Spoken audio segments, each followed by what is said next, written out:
বড় ভাই বহিন তথা ভাই দাদারাকে নমস্কার জানাই। আমার বক্তব্য আরম্ভ করছি। আজকের আয়োজন হচ্ছে ভাদর মাসের শুক্লপক্ষ একাদশীর নিমন্ত্রণে এই আয়োজনটা। তবে বর্ষ সারাই তো 12 মাসে 24টা একাদশী হচ্ছে। একটা শুক্লপক্ষ একাদশী আর একটা হচ্ছে কৃষ্ণপক্ষ একাদশী। তবে 24টা একাদশীর মধ্যে ভাদর মাসের শুক্লপক্ষ একাদশীটা কি জন্য এত গুরুত্বপূর্ণ? পাঞ্জি এবং ক্যালেন্ডারে প্রায় সবগুলোকে দেখিছ যে 24টা একাদশীর মধ্যে 4টা একাদশীকে বড় একাদশী বলে লেখা হয়েছে। প্রথম বড় একাদশী হচ্ছে আষাঢ় মাসের শুক্লপক্ষ একাদশী, যেটা কি বাহুড়া রথ সময়ে হয় এবং জগন্নাথের জন্মদিন সুনাবেশ হয়, সেই দিনটাই লেখা হয়েছে বড় একাদশী। দ্বিতীয় বড় একাদশী হচ্ছে ভাদর মাসের শুক্লপক্ষ একাদশী, এটা লেখা হয়েছে পার্শ্ব পরিবর্তন একাদশী। তৃতীয় একাদশী হচ্ছে কার্তিক মাসের শুক্লপক্ষ একাদশী, যেটা লেখা হয়েছে দেব উত্থান একাদশী।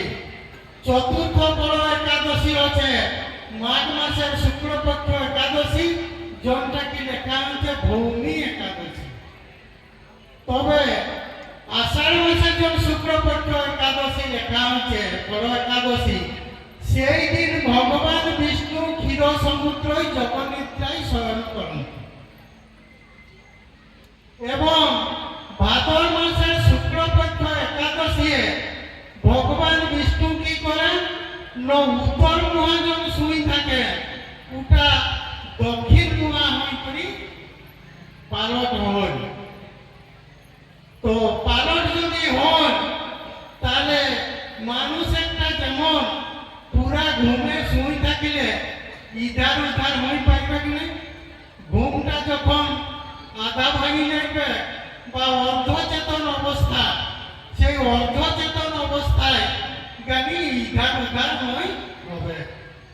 তো এই দিনে যখন ভাদর মাসে শুক্লপক্ষ একাদশী আমরা এত ঠাকুরকে আবাহন করি আমাদের পূজা সেবা করছি, এই দিনে চাষিদের মূলিয়া টাকা ফর্মুলা লাগিয়েছে। তো মূলিয়া টাকা ফর্মুলা কি নো আগু চাষিরাই পহিলা কুকুড়াটাকে মূলিয়া ডাকতেছিলেন। এক চাষি যাই বলছে যে কাকা কাল আমাদের পাঁচাটি করা হবে, যাবিস নাই নো। তখন তো বল আধা ঘুম ভাঙিছে আর আধা ঘুম বাকি আছে। ও মনে ভাবছে যে এখন যদি আমি ওকে মানা করি দিই তাহলে পাশকে চলে আসবে, কইবে কেন যাবি না, নিহাতি যেতে হবে, তো বহুত বিনয় কষ্ট হবে। তেণু আমি যদি ওকে হ্যাঁ কই দিই তাহলে ও যাবে চলি। তাহলে ওই হিসাবে চাষি রাইতেই হ্যাঁ কই দিল। সকালে যখন ওর ঘুম ভাঙে তখন মনে করছে আমার আজ তো বহুত কিছু কাম আছে, তবে রাইতেই যদি আমি ওকে হ্যাঁ কই নিয়েছি তো এখন যদি আমি নাই যাই তাহলে ও বলবে কাকাই রাইতে আমাকে মিছা কথা কই দিল। তেণু করি কিছু নাই ভাবি ওকে হ্যাঁ কইছে। সেই রকম ঠাকুর যখন অর্ধচেতন অবস্থায়, তখন যদি ঠাকুরকে আমরা হারি গুহারি করি, ঠাকুর আমার ছানাপোনা নাই, ওকে বহুত কিছু খারাপ করেছে, তেণু আমাকে একটা সন্তান দেও। কি ছুটি ছাড়াই যে ঠাকুরকে ধ্যান করে বা ঠাকুরের উপবাস করে, ঠাকুর আমার বারোর মন পাঠশাট হই, কি ছুটি ছাড়াই করে আমি বারোর মন পাঠশাট করি আমি যেমন উন্নতি করি। তার জন্যই ভাদ্র মাসের শুক্লপক্ষ একাদশীটাকে উপবাস এবং ধ্যান করিবার জন্য এই আয়োজন হয়ে আসিছে। এই জন্যই আমরা ভাদর মাসের শুক্লপক্ষ একাদশীটাকে এত গুরুত্বপূর্ণ মনে করি। এবং আমরা তৃতীয় বড় একাদশী যেটা আছে ওটা হচ্ছে মহাভারত আজকেও সময় যখন ভগবান কৃষ্ণ ঘুমাইছে সেই সময়ে যাই করি আর যুদ্ধ হবার জন্য আয়োজন পাই জানছে কে অর্জুন আর দুর্যোধন। অর্জুন বসেছে ফাইটের উঠার দিকে আর দুর্যোধন বসেছে ফাইটের মাথা দিকে। যখন ভগবানের ঘুম ভাঙি গেল তখন দেখি পাইছে আগু অর্জুনকে যে কি রে কখন আসলি না, তখন দুর্যোধনে বলছে আমিও আসিছি, কিরে তুমিও আসিছ, তোদের খবর কি? না তোরা তো সবু জানিও যুদ্ধ আরম্ভ হবে তো আমরা সৈন্য সামন্ত পাই আসিছি। না তবে সৈন্য সামন্ত কে কাকে নিবে? আমি তো ভাগ করে নিয়েছি, একদিকে আমি যাব আর একদিকে আমার সৈন্য সামন্ত সব যাবে, কিন্তু আমি অস্ত্র ধরব না। তাহলে কে কোনটা নেবে বলো? দুর্যোধনে বলল আমার সৈন্য সামন্ত ভাই দরকার, অর্জুনে বলল আমার কৃষ্ণকেই দরকার। না আমি যে অস্ত্র ধরব না, কিন্তু কিছু আমার অস্ত্র আবশ্যকতা নাই। তো যুদ্ধ হইল। তারপরে চতুর্থ বড় একাদশী মাঘ মাসে শুক্লপক্ষ একাদশী, ওটা লেখা হয়েছে ভৌমি একাদশী। ওটা হইল মহাভারত যুদ্ধের শেষ পর্যায়ে দুর্যোধন যুদ্ধক্ষেত্রে পরাজয় করে যাই মানুষের বড় হৃদয় লক্ষ্মী পিনে স্মরণ বসেছে।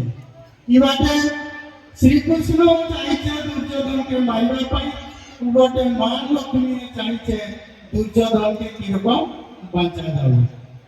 তো এরা যাই মানব যখন পালাই গেছে তখন ভবিষ্যৎ বক্তা হচ্ছে সহদেব।